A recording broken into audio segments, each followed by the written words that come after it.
Hello, everyone. Thank you so much for tuning in.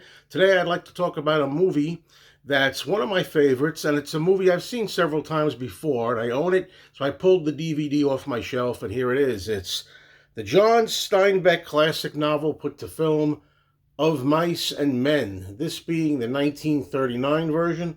This is a movie that was, I believe, remade a number of times. I haven't seen any of the other ones. This is the only one I've ever seen, and I like it so much I don't really have an interest in seeing the other ones, good though they may be. Let me know in the comments what you feel about other versions.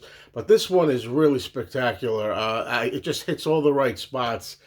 And beginning with Lon Chaney Jr. here in his first, I think, major performance before he gained notoriety later on as a monster star and the Wolfman in the Universal Horror series. This is before that.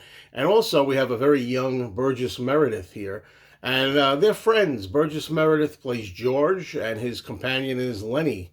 George is kind of on the shorter side. Lenny's a big, hulking, well built man. Although he has a lot of strength, he doesn't really have a lot of brains. He's rather dim-witted, simple-minded, and he does most of the heavy lifting, and George does most of the thinking, and that's the idea behind it.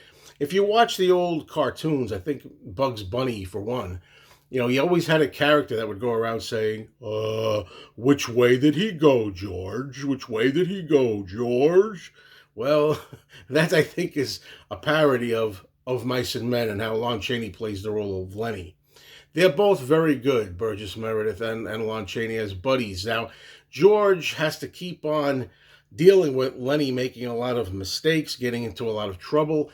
They've had some bad experiences trying to work because something always goes wrong, usually because of Lenny. And he's got his hands full, George does, in palling around with his buddy. But nevertheless, he's very loyal, and they're loyal to each other. And they have to find a job, so they wind up settling in on a ranch and work tough labor to try and get along for a while, as long as they hit the straight and narrow and don't run into any bumps. And then they have a dream that they'd like to do, and maybe get enough money making on this job that they can go and become farm hands of their own and just live on the fat of the land. And Lenny here would be happy just to tend the rabbits. And he's a real likable, childlike guy. But they have a lot of obstacles that they deal with when they get here. One of them is a boss that's a real tiny guy that has a Napoleon complex and likes to bully bigger guys like Lenny. And this is the boss's wife who, likes to go around and talk to the guys. So there's a lot that they got to put up with.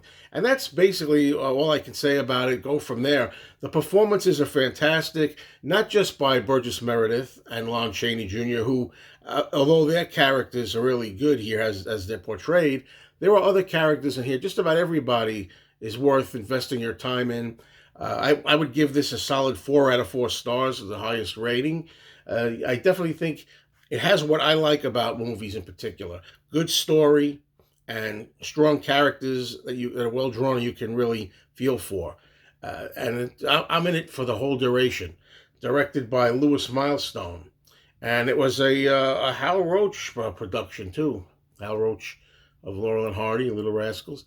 Yeah, so if you like Lon Chaney Jr., if you like movies in general, if you like 1930s films, and if you recognize that 1939 in particular was a great year for movies, then this is one that you have to see if you haven't seen it already. Of Mice and Men, I highly recommend it. Thanks, folks.